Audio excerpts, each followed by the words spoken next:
If there's ever been a team that's the definition of all in for a season, it's Texas Tech in 2025. We're going to look at this team to see what's the likelihood that they're able to make a run at a college football playoff and also maybe a national championship. This team has spent quite a bit to get to this point, and now it's up to them to actually win the games. Now, talent-wise, this is a team that definitely has the ability to win a lot of games, and winning a lot of games is great, but I think that the expectation is slowly creeping up to national championship, slowly creeping into high expectations. If this is a team that wants to be successful, I think some people think that they have to win it all for this to be considered a success. It's a new era of NIL, right? And nobody really knows kind of what exactly is going on, what to expect, what should be expectations for teams that spend a lot. And Texas Tech is going to give us that first glimpse of, we spent a lot of money. Is this going to give us a return on our investment? And also, is that the right expectation? If this is a team that is spending a lot, I think the natural assumption is that, well, this better work. This better be a team that makes a deep run.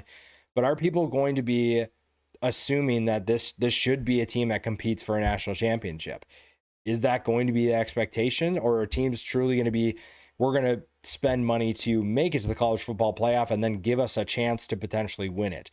That's what I'm curious about. I'm very curious how this season plays out for this team and what people's expectations are for them and what that means as the season progresses. Now, this is a team that has the talent to do it, right? They have the talent to make a college football playoff run. Behren Morton's health is going to be the biggest question. We talked about this in the deep dive for Texas Tech. This is a guy who has the talent, and I think that he can be one of the best quarterbacks in college football, assuming he stays healthy.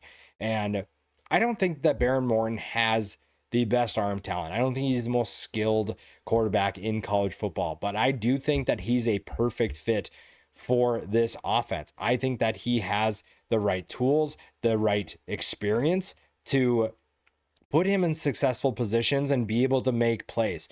If they need him to make a certain type of read, they don't need to tell him twice. He is going to know that, hey, on this play, I have to make this read, or on this play, I have to be aware that this guy is going to be doing something different, or to watch for a certain read on defense. If that key happens, this is what I'm going to do. That experience is invaluable. And at times, you saw last year, he was slinging it. And he does return quite a bit of talent, as well as you bring in Reginald Virgil from Miami, Ohio. You have Coy Aiken, you have Caleb Douglas coming back. And in this Mac Leftwich offense, I feel very good about what Behren Morton can do. I think that he fits this offense so well, and he brings a veteran presence when he's healthy to the field. You also bring in Quinton Joyner from USC. That to me is a massive get for your rushing attack, because this is an offense that has to have balance. Even in the offense they're going to run, they're going to want to run the football. And you don't bring in Quinton Joyner if you're not going to do that. And this is a running back room that I think is fairly deep. I think they have the ability to be a really good rushing attack. They're obviously still going to throw the football a ton, but they want to have that balance as much as possible. And you need that balance if you're going to make a Big 12 title run, if you're going to make a college football playoff run, and if you're going to potentially win a national championship. The offensive line, same thing. They brought in 3 new transfers to potentially be starters. Howard Sampson and Hunter Sembrano are going to be 2 guys that will compete at the tackle positions and probably start. Will Jados is going to be one of your guys, which the first thing I'll say is this offensive line is massive. Your smallest guy is Damian Carter at 6 feet, 295 pounds. After that, Sheridan Wilson at center and Hunter Sembrano are 6'5". Jados is 6'7", Sampson is 6'8". You have a massive offensive line that is going to be able to push people around and make plays. And Davion Carter, honestly, might be the most consistent player of all of those guys. He's that good. This is a group that expects big things. This is an offense that has every piece coming back that they want to make a run, and they also added at key positions to help that. The defense is really where you have to see improvement. Now, Shielwood is going to be a guy that is going to have to get his defense up to speed and better than they were last year. Last year was not a good performance from this defense. They have to be better. Now, they returned quite a few key pieces that are going to play a role.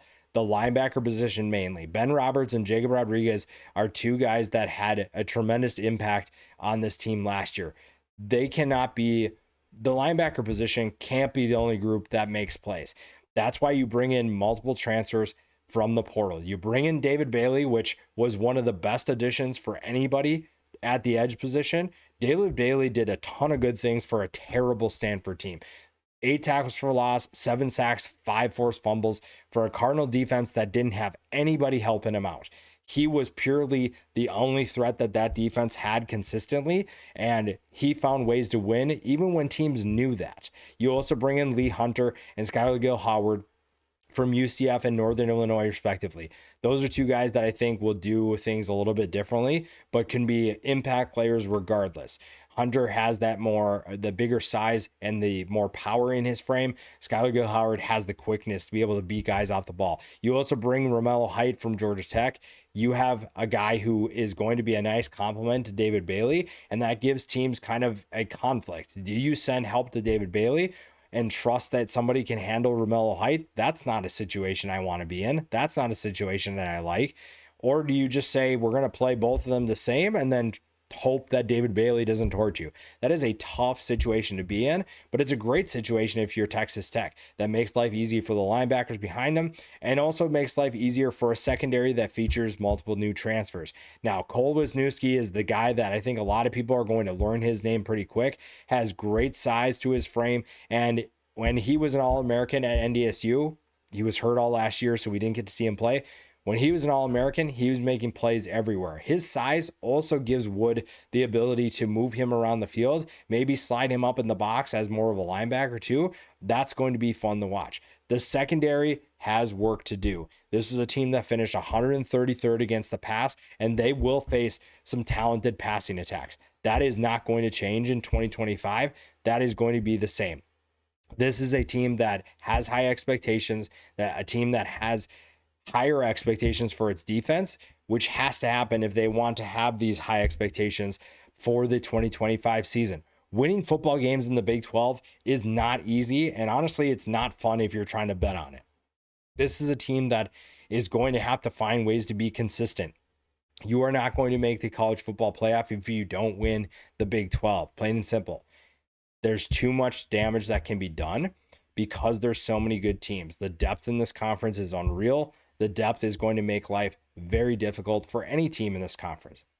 You should get off to a hot start, though. Arkansas, Pine Bluff, Kent State, and Oregon State should not challenge this team. Those are games you should win soundly, and they're all at home.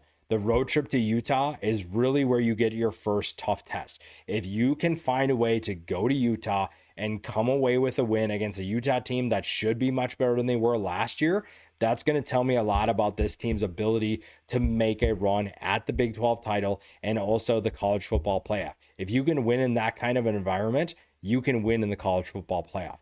Houston and Kansas are two games you should win without trouble, but again, it's the Big 12. The next tough game is at Arizona State. That has major implications for the college football playoff, for the Big 12 title chase. That's going to be another tough one. Oklahoma State is a game you should win, and then you get to go to Kansas State. So we're seeing kind of a trend. You finish the year with BYU at home, UCF at home, at West Virginia. Your toughest games, if you're Texas Tech, are on the road.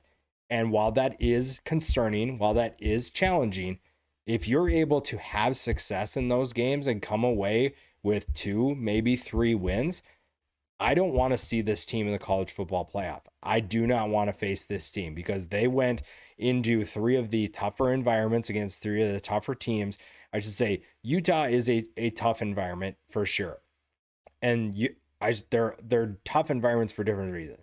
Utah is just a nightmare if you're playing, and if that game's at night, that's very tough. Arizona State, same thing. That can be an absolute party for that fan base, and Arizona State is very good. Kansas State has ruined a lot of games for a lot of teams, and that is another team that's going to be competing. So your 3 toughest opponents are all on the road. That's a challenge. However, if you're able to go in those environments, which are very tough, that tells me that this is a very poised and confident team that can win big games in tough environments. So a neutral site game against a Big Ten or an SEC team won't scare them. Now, if they have the talent to win those games is a different question. But this is a team that if they're able to win that, they'll feel confident. And I don't think people are talking about that. We're all talking about the roster, the amount of money that they spend.